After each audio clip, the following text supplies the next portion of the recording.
अपवाह तंत्र।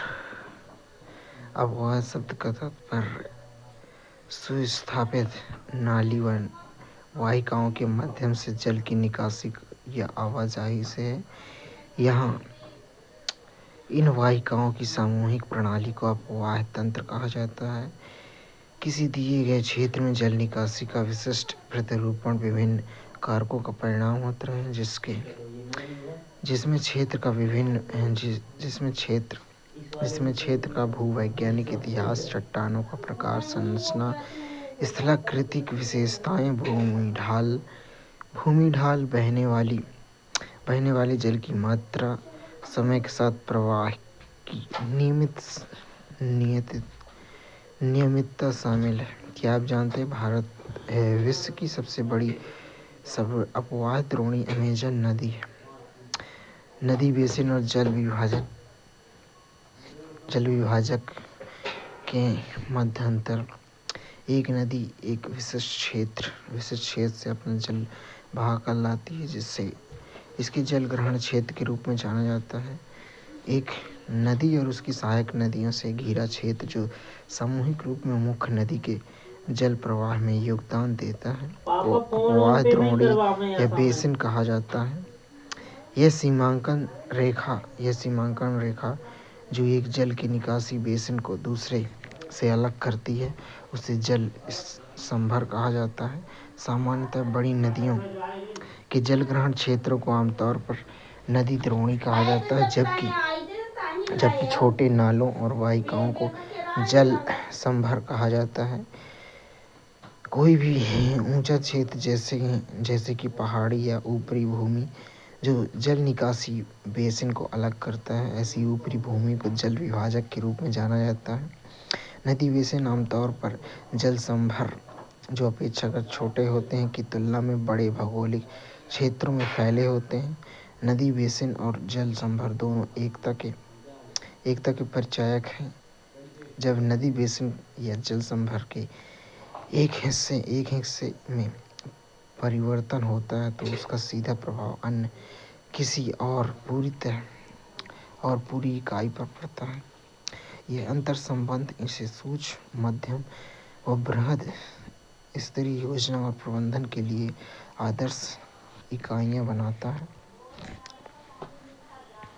इसका शीघ्र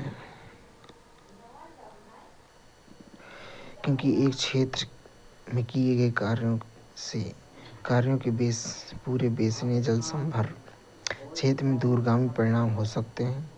महत्वपूर्ण अपवाह प्रतिरूप, वृक्षाकार प्रतिरूप, पेड़ की शाखाओं जैसी दिखने वाली जल निकासी प्रणाली, वृक्षाकार प्रतिरूप, डेंड्रिटिक के रूप में जानी जाती है। उदाहरण के लिए उत्तरी मैदान की नदियाँ।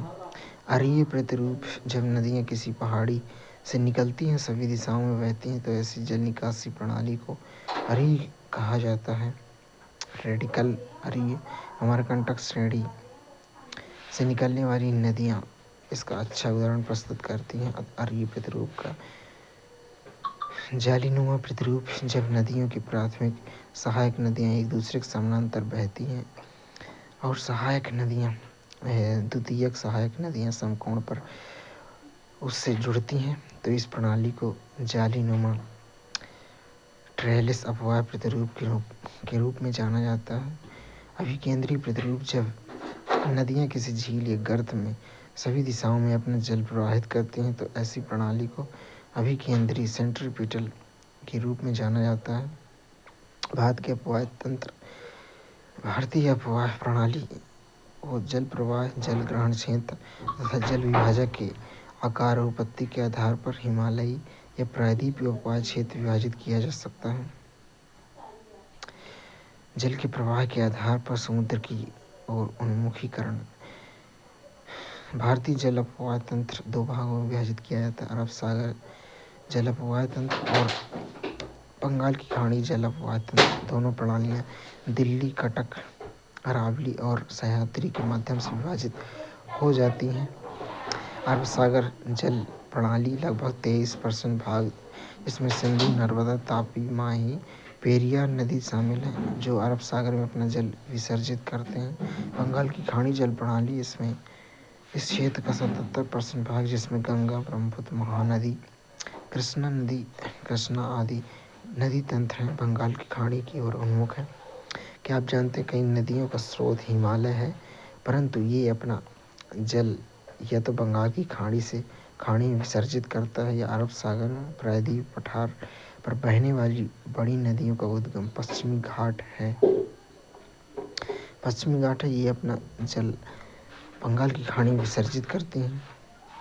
जल संभर के आकार के आधार पर भारत की जल निकासी बेसिनों को 3 श्रेणियों में बांटा गया है।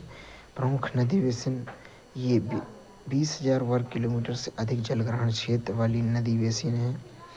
इसमें 14 जल अपवाह बेसिन शामिल हैं: गंगा, ब्रह्मपुत्र, कृष्णा, तापी, नर्मदा, माही, पेन्नार, साबरमती, बराक आदि। मध्यम नदी बेसिन, ये 2,000 से 20,000 वर्ग किलोमीटर के जलग्रहण क्षेत्र वाले नदी बेसिन है। इसमें कालिंदी, पेरियार, मेघना जैसी 44 नदी बेसिन शामिल हैं। छोटे नदी बेसिन, 2,000 वर्ग किलोमीटर से कम जलग्रहण क्षेत्र वाली नदी बेसिन, जिसमें कम वर्षा वाले क्षेत्र में प्रवाहित होने वाली नदियां शामिल हैं। उत्पत्ति की विधि, प्रकृति विशेषताओं के आधार पर भारतीय जल अपवाह तंत्र को हिमालयी जल अपवाह तंत्र एवं प्रायद्वीप जल अपवाह तंत्र में भी वर्गीकृत किया जा सकता है। हिमालयी अपवाह तंत्र की विशेषताएं। हिमालय जल अपवाह प्रणाली में मुख्य रूप से 3 प्रमुख नदियों के बेसिन शामिल हैं: गंगा, सिंधु, ब्रह्मपुत्र। ये नदियां 12मासी प्रकृति की हैं, क्योंकि इन्हें वर्षा के अतिरिक्त पर्वतों के पिघलने वाली हिम से भी जल प्राप्त होता है। इन नदियों ने पर्वतों को काटकर महाखड्डों गाज का निर्माण किया है। हिमालय की नदियां अपनी उत्पत्ति के स्थान से लेकर समुद्र तक लंबे रास्ते तय करती हैं। गहरी घाटियों के साथ ये नदी पहाड़ी क्षेत्रों से गुजरते हुए वी आकार की घाटियां, छिप्रिकाएं और झरने का निर्माण करती हैं। जैसे जैसे ये नदियां पहाड़ी इलाकों में प्रवेश करती हैं, इन्हें और अधिक परिवर्तनों से गुजरना होता है, जिसके परिणामस्वरूप समतल घाटियां, गोखू झीलें, बाढ़ के मैदान, चैनल और नदी के मुहाने पर डेल्टा का निर्माण होता है। हिमालय क्षेत्र में इन नदियों का मार्ग अत्यधिक घुमावदार और टेढ़ा-मेढ़ा होता है, लेकिन जैसे जैसे वे मैदानी इलाकों में प्रवेश करती हैं, वे घुमावदार होने और बार बार अपना मार्ग बदलने की स्पष्ट प्रवृत्ति प्रदर्शित करती हैं। यह गतिशील अंतरक्रिया हिमालयी जल अपवाह प्रणाली में निरंतर बदलती प्रकृति की विशेषता है। कोसी नदी, जिसे बिहार का शोक भी कहा जाता है, बार बार अपना मार्ग बदलने के लिए जानी जाती है। कोसी नदी ऊपरी प्रवाह में भारी मात्रा में तलछट लाती है और मैदानी इलाकों में जमा करती है, जिससे मार्ग अवरुद्ध हो जाता है और परिणामस्वरूप नदी अपना मार्ग बदल लेती है। हिमालयी अपवाह तंत्र का विकास, हिमालयी नदियों का विकास निरंतर चर्चा का विषय रहा, लेकिन भूवैज्ञानिकों ने इस सिद्धांत के सामने रखा है जो बताता है कि शिवालिक या इंडो ब्रह्म के नाम से जानी जाने वाली महत्वपूर्ण प्राचीन नदी कभी हिमालय की संपूर्ण अनुदैर्ध्य सीमा के साथ बहती थी, जो असम से पंजाब तक फैली हुई थी और फिर आगे सिंध की ओर। ऐसा माना जाता है कि यह विशाल नदी मियोसीन काल के दौरान निचले पंजाब के पास सिंध की खाड़ी में विलीन हो गई। ऐसा लगभग 5 से 24 मिलियन वर्ष पूर्व हुआ था। यह सिद्धांत यह समर्थन करने वाले साक्ष्यों में शिवालिक और उनके निक्षेपों की उल्लेखनीय निरंतरता शामिल है, जिसमें रेत, मृत्तिका, चिकनी मिट्टी, गोलास आदि शामिल हैं। समय के साथ यह माना जाता है कि इंडो ब्रह्म नदी विखंडन की प्रक्रिया से गुजरी, जिसके परिणामस्वरूप 3 अलग अलग जल अपवाह प्रणाली का विकास हुआ। पश्चिमी भाग में सिंधु और उसकी 5 सहायक नदियां, मध्य भाग में गंगा और उसकी हिमालयी सहायक नदियां, असम में ब्रह्मपुत्र, पूर्वी भाग में उसकी हिमालयी सहायक नदियां। ऐसा माना जाता है कि यह विखंडन प्लीस्टोसीन युग के दौरान भूवैज्ञानिक घटनाओं के कारण हुआ है।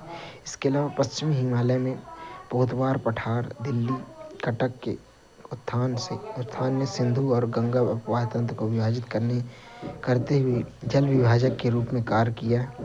इसी तरह मध्य प्लीस्टोसीन में राजमहल पहाड़ी और मेघालय पठार के बीच स्थित मालदा गैप क्षेत्र के बहाव ने गंगा और ब्रह्मपुत्र प्रणालियों को बंगाल की खाड़ी की ओर मोड़ दिया।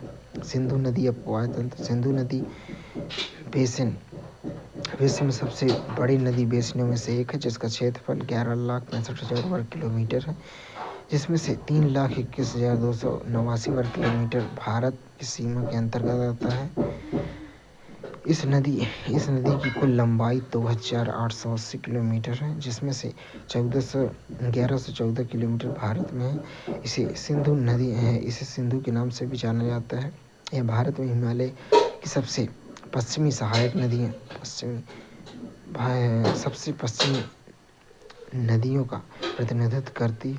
सिंधु नदी का उद्गम तिब्बत क्षेत्र से लगभग 31 डिग्री 15 मिनट उत्तरी अक्षांश और 81 डिग्री 40 मिनट पूर्वी देशांतर पर स्थित बोखाजू के निकट एक हिमनद से होता है। सिंधु नदी का मार्ग उत्तर पश्चिम दिशा में अपनी यात्रा करने के बाद ये लद्दाख और जास्कर पर्वत श्रृंखला के बीच स्थित लद्दाख और बलूचिस्तान जैसे क्षेत्रों से होकर गुजरती है। यह नदी भारत के संघ राज्य क्षेत्र जम्मू कश्मीर में गिलगिट के पास एक दर्शनीय गार्ज का निर्माण करते हुए लद्दाख रेंज से होकर गुजरती है। अंततः यह दर्दिस्तान क्षेत्र के भीतर चिलास के पास पाकिस्तान में प्रवेश करती है। विविध परिदृश्यों के माध्यम से इस नदी की उल्लेखनीय यात्रा के क्षेत्र के भूगोल और जल विज्ञान का महत्वपूर्ण पहलू है। नदी दक्षिण की ओर बहती है और मिठानकोट से थोड़ा ऊपर पंचनद अर्थात 5 नदियों यथा सतलज, व्यास, रावी, चिनाब, झेलम से मिलती है। अंततः कराची के पूर्व में अरब सागर में गिरती सिंध भारत में केवल जम्मू कश्मीर से होकर गुजरती है। क्या आप जानते हैं सिंधु जल संधि 1960 के नियम के अनुसार भारत सिंधु नदी परिक्रम के कुल जल का केवल 20% जल ही उपयोग कर सकता है। इस जल का उपयोग केवल पंजाब, हरियाणा, राजस्थान के दक्षिणी और पश्चिमी हिस्सों की सिंचाई के लिए किया जाता है। सिंधु नदी की सहायक नदी। सिंधु नदी प्रणाली की विशेषता कई महत्वपूर्ण सहायक नदियां हैं, जिनमें प्रत्येक की अपनी अनूठी उत्पत्ति और मार्ग है। इसमें श्योक, गिलगिट, जास्कर, हुंजा, नुब्रा, सिंगार और द्रास जैसी कई हिमालयी नदियां मिलती हैं। ये अंततः अटक के पास पहाड़ियों में मिलती हैं, यहाँ यह अपने दाहिने सिरे पर काबुल नदी से मिलती है। सिंधु के दाहिने किनारे पर जुड़ने वाली अन्य सहायक नदियों में खुर्रम, तोची, गोमल, संगर और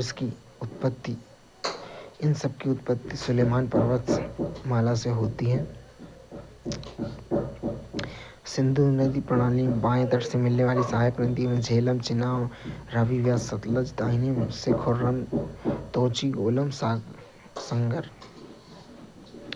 झेलम सिंध की एक महत्वपूर्ण सहायक नदी। इसकी उत्पत्ति पीर पंजाल पर्वत श्रृंखला के तलहटी के पास कश्मीर घाटी के दक्षिण पूर्वी हिस्से में स्थित वेरीनाग के झरने से होती है। यह एक गहरी संकीर्ण घाटी के माध्यम से पाकिस्तान में प्रवेश करने से पहले श्रीनगर और वूलर झील से होकर गुजरती है। अंततः यह पाकिस्तान में झाक के पास चिनाब में मिलती है।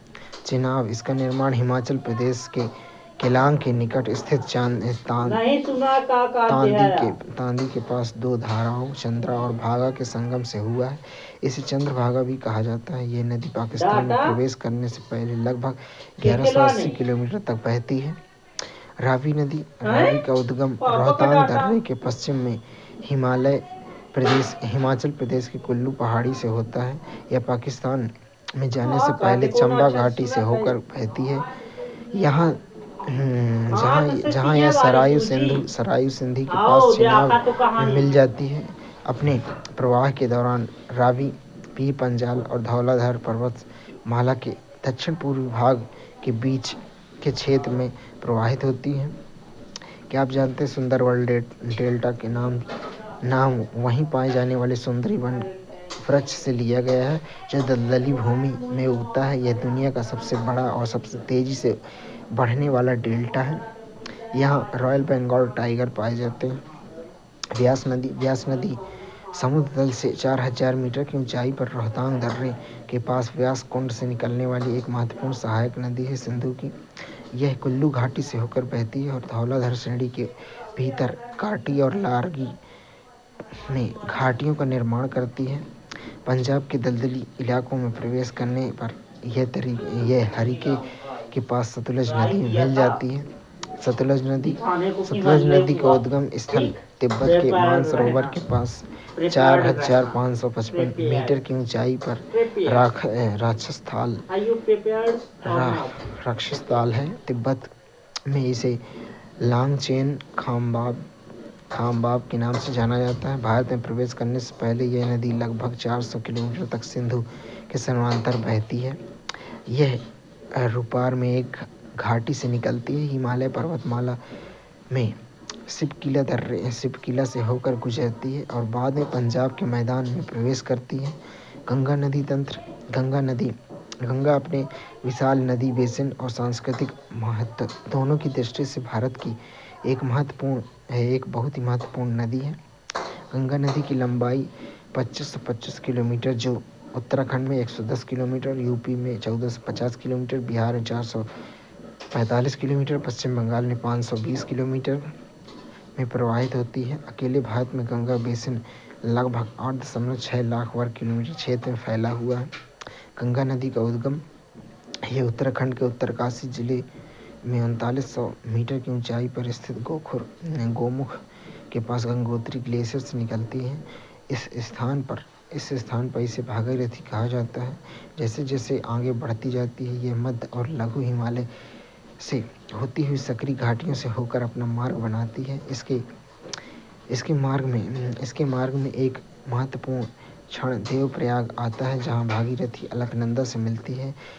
इससे आगे इसे गंगा के नाम से जाना जाता है। अलकनंदा स्वयं बद्रीनाथ के ऊपर स्थित सतोपथ ग्लेशियर से निकलती है। यह नदी धौली गंगा विष्णु गंगा के संगम से बनी जो जोशीमठ में स्थित है, जिसे विष्णु प्रयाग भी कहा जाता है। यह संगम गंगा की यात्रा के ऊपरी क्षेत्रों में जल में महत्वपूर्ण विलय का प्रतीक है। गंगा नदी प्रणाली की सहायक नदियाँ अलकनंदा की अन्य सहायक नदियों जैसे पिंडार कर्णप्रयाग में मिलती है, जबकि मंदाकिनी काली गंगा रुद्रप्रयाग में मिलती है। गंगा हरिद्वार में मैदानी क्षेत्र में प्रवेश करती है। यहाँ से वह पहले दक्षिण की ओर बहती है, फिर दक्षिण पूर्व और पूर्व की ओर बहती है तथा ये दो सहायक नदियाँ भागीरथी और पद्मा में विभाजित हो जाती हैं। गंगा नदी प्रणाली भारत में सबसे बड़ी है, जिसमें उत्तर में हिमालय, दक्षिण में प्रायद्वीप के क्रम से कई बारहमासी और गैर बारहमासी नदियाँ निकलती हैं। सोन नदी इसकी प्रमुख दाहिने किनारे की सहायक नदी है। बाएं किनारे की महत्वपूर्ण नदियाँ रामगंगा, गोमती, घाघरा, गंडक, कोसी, महानंदा नदी अंततः सागर द्वीप के पास बंगाल की खाड़ी में गिर जाती है। गंगा नदी प्रणाली की विशेषता कई अन्य सहायक नदियाँ हैं, जिनमें प्रत्येक की अपनी अनूठी उत्पत्ति और मार्ग इस प्रकार है।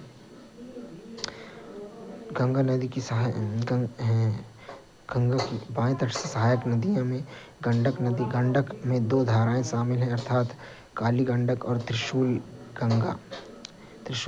यह नेपाल हिमालय के धौलागिरी और माउंट एवरेस्ट के बीच से निकलती है तथा नेपाल के मध्य भाग में बहती है। यह बिहार के चंपारण जिले में गंगा के मैदान में प्रवेश करती है और पटना के पास सोनपुर में गंगा में मिल जाती है।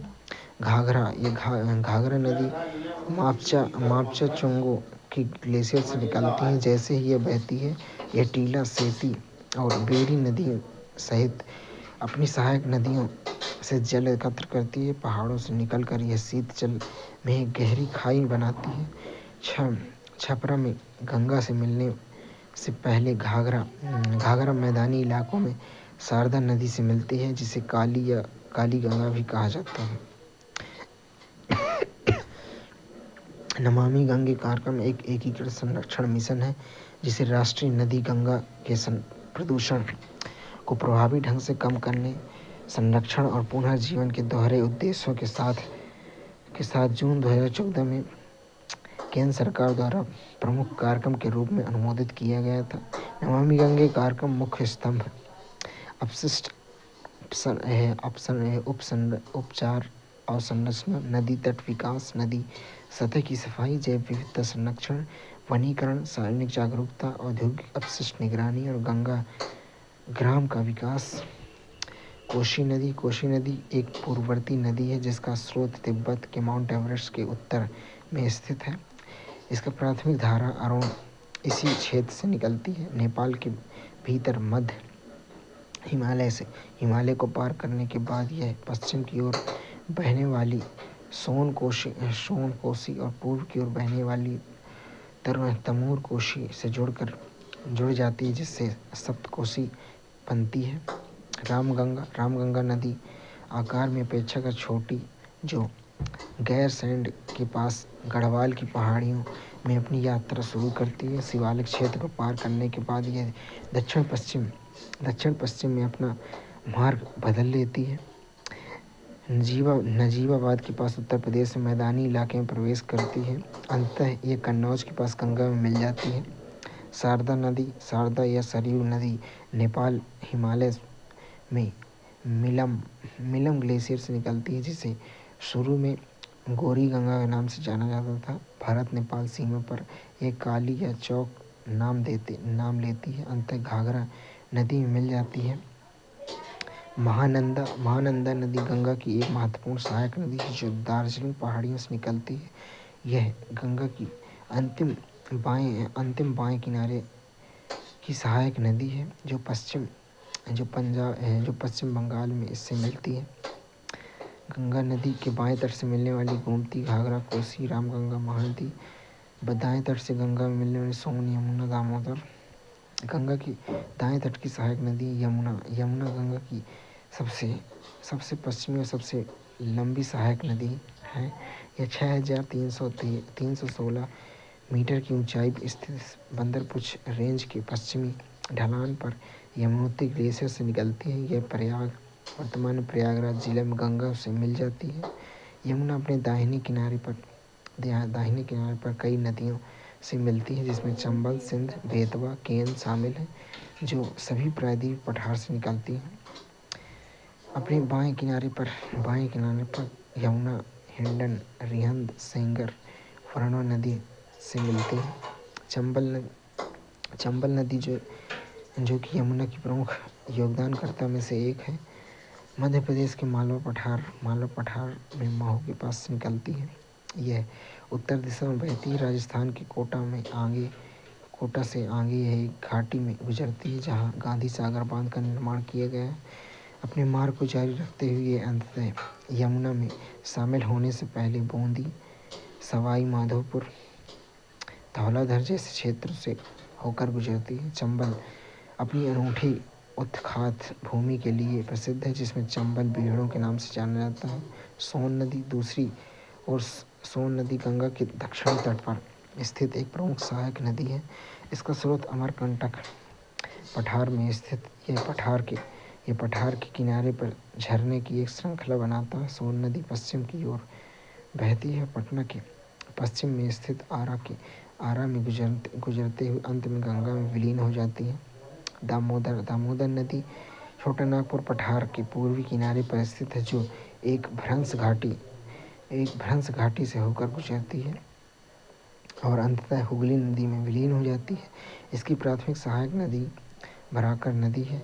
निरंतर आने वाली बाढ़ के कारण बंगाल का शोक के रूप में नामित दामोदर नदी को दामोदर घाटी निगम द्वारा प्रभावी ढंग से प्रबंधित और नियंत्रित किया गया है, जो इस क्षेत्र में बहुउद्देशीय परियोजना की देखरेख करता है। ब्रह्मपुत्र नदी तंत्र ब्रह्मपुत्र नदी विश्व स्तर पर सबसे बड़ी नदियों में से एक मानसरोवर झील के पास कैलाश रेंज में चेमा युंगडोंग ग्लेशियर से निकलती है। ब्रह्मपुत्र नदी लगातार बाढ़, मार्ग परिवर्तन, तटीय कटाव के लिए जानी जाती है। यह घटना मुख्य रूप से इसकी बड़ी सहायक नदियों का परिणाम है, जो नदी के जलग्रहण क्षेत्र में भारी वर्षा के कारण पर्याप्त मात्रा में तलछट लाती है। ब्रह्मपुत्र नदी मार्ग प्रारंभ में यह दक्षिणी तिब्बत के शुष्क और समतल क्षेत्र के लगभग 1200 किलोमीटर तक पूर्व की ओर समानांतर रूप में बहती है, जहाँ इसे सांगपो के नाम से जाना जाता है, जिसका अर्थ है कि शुद्ध करने वाला। तिब्बत में रांगो सांगपो इस नदी के दाहिने तट की प्रमुख सहायक नदी के रूप में कार्य करती है। मध्य हिमालय में विशेष रूप से नामचा बरवा के पास जो 7,755 मीटर की ऊंचाई पर स्थित है, यह गहरी खाई बनाने के लिए ब्रह्मपुत्र का एक अशांत और गतिशील नदी का रूप ले लेती है। जैसे यह हिमालय की तलहटी से बाहर निकलती है, इसे सियांग या दिहांग नदी नाम से जाना जाता है। अरुणाचल प्रदेश में सदिया शहर के पश्चिम में भारत में प्रवेश करती है। जैसे ही ये दक्षिण पश्चिम की ओर बहती है, ब्रह्मपुत्र को उसकी मुख्य बाएं किनारे की सहायक नदियाँ मिलती हैं, जिसमें दिबांग या सिकांग और लोहित नदी शामिल हैं। इन संगमों के बाद इसे ब्रह्मपुत्र के रूप में जाना जाता है। जैसे ही ब्रह्मपुत्र नदी धोबरी के पास बांग्लादेश में प्रवेश करती है, यह दक्षिण की ओर बहती है।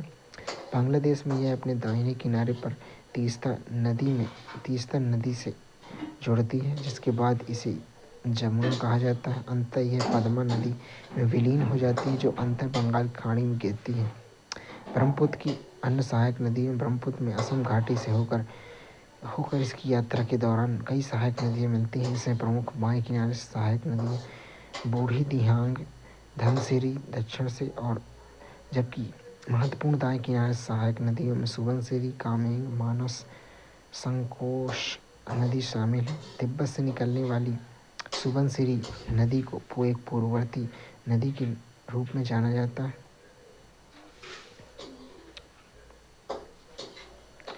क्या आप जानते हैं गोदावरी, कृष्णा, कावेरी जैसी प्रमुख प्रायद्वीप भारत की प्रमुख नदियाँ पूर्व की ओर बंगाल की खाड़ी में बहती हैं? आपके अनुसार से इसके पीछे क्या कारण है? प्रायद्वीप नदी अपवाह तंत्र की विशेषताएं। प्रायद्वीप जल अपवाह प्रणाली हिमालय की तुलना में पुरानी है, जो नदियों और परिदृश्य की विशेषताओं से स्पष्ट है। यह तथ्य नदियों की प्रवाहावस्था और नदी घाटियों में चौड़ा या उथले होने से प्रमाणित होता है। पश्चिमी तट के समीप स्थित पश्चिमी घाट बंगाल की खाड़ी में गिरने वाली प्रायद्वीप नदियाँ अरब सागर में गिरने वाली नदियों के बीच एक जल विभाजक के रूप में कार्य करती हैं। नर्मदा तापी को छोड़कर अधिकांश महत्वपूर्ण प्रायद्वीप नदियाँ पश्चिम से पूर्व की ओर बहती हैं। प्रायद्वीप के उत्तरी भाग से निकलने वाली चंबल, सिंध, बेतवा, केन, सोन नदी प्रणाली का हिस्सा है। प्रायद्वीप जल अपवाह तंत्र में अन्य प्रमुख नदी प्रणालियों में महानदी गोदावरी, कृष्णा, कावेरी शामिल हैं। प्रायद्वीप नदियों की विशेषताएं उनके सुरक्षित मार्ग विकल्प नहीं बनाती हैं। वे बारहमासी नहीं हैं। हालांकि भ्रंश घाटी में बहने वाली नर्मदा और तापी के पास अपवाह है। प्रायद्वीप नदी अपवाह तंत्र की विशेषताएं। प्राचीन काल में 3 प्रमुख भूवैज्ञानिक घटनाओं ने प्रायद्वीप भारत में वर्तमान जल अपवाह प्रणाली को आकार देने में महत्वपूर्ण भूमिका निभाई। पश्चिमी पार्श्व का घसाव या अवतलन प्रारंभिक मिशनरी काल के दौरान प्रायद्वीप का पश्चिमी किनारा समुद्र तल से नीचे धंस गया है। इस घटना ने मूल संभर के बीच दोनों नदियों की समन्वित योजना को बाधित कर दिया है। हिमालय के उत्थान के कारण प्रायद्वीप खड्ड के ऊपरी भाग का अवतरण हुआ। अवतरण हुआ। परिणाम स्वरूप गर्त भ्रंश का विकास हुआ। नर्मदा और तापी नदियां इन भ्रंशों में बहती हैं तथा मूल भ्रंशों में अपने मलबे में भर जाती हैं।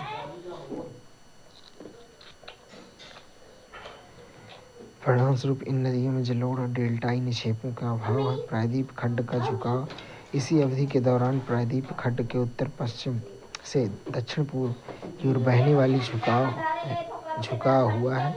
इस झुकाव ने संपूर्ण जल अपवाह प्रणाली को बंगाल की खाड़ी की ओर उन्मुख कर दिया है। इन भूवैज्ञानिक घटनाओं का प्रायद्वीप भारत में नदीय प्रवाह प्रतिरूप विशेषताओं पर गहरा प्रभाव पड़ा है।